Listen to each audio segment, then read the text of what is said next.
Mahigit 216,000 bokashi balls na makatutulong para malinis ang tubig sa ilog, inihulog sa Kalumpang River sa Batangas City. Ang detalye sa report ni Paul Hernandez ng GMA Regional TV, Balitang Southern Tagalog.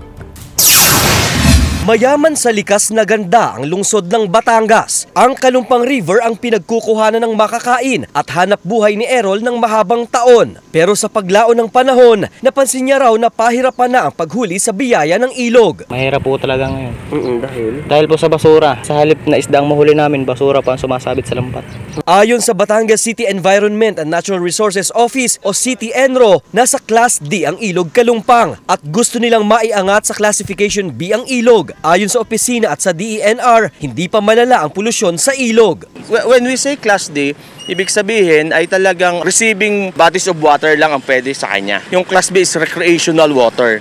Pwedeng maligo, mag-swimming, mag-fishing, everything. Pero bago pa man humantong sa kinatatakutang pagkawala ng likas na yaman, sagot sa paglilinis ng Kalumpang River ang binilog na lupang ito. Bokashi balls kung tawagin na hinango sa teknolohiya sa Japan. Pinagsama-sama itong garden soil, carbonized rice, molasses at mga organic materials. Nakatutulong daw para mas maging malinis ang kalidad ng tubig sa ilog. Mahigit 216,000 na bokashi balls ang sabayang ibinato mula sa magkakaibang tulay sa lungsod. Inaalis ng bokashi balls yung mga domestic septic waste sa mga ilog, sa mga daluyan ng tubig, tapos ibinabalik niya sa natural na ecology ng tubig. Ayon sa LGU, hindi ito ang pangmatagalang solusyon kung gusto pang mapakinabangan ng mga residente ang Kalumpang River. Disiplina pa rin daw ng taong bayan ang kailangan sa pagpapanatili ng kalinisan sa ilog. Kung tutuusin, simpleng bilog na lupa lang ang bokashi balls. Pero ang lupang pinagsama-sama, katulad lang din ng nagbubuklod na disiplina. Anumang maliit na hakbang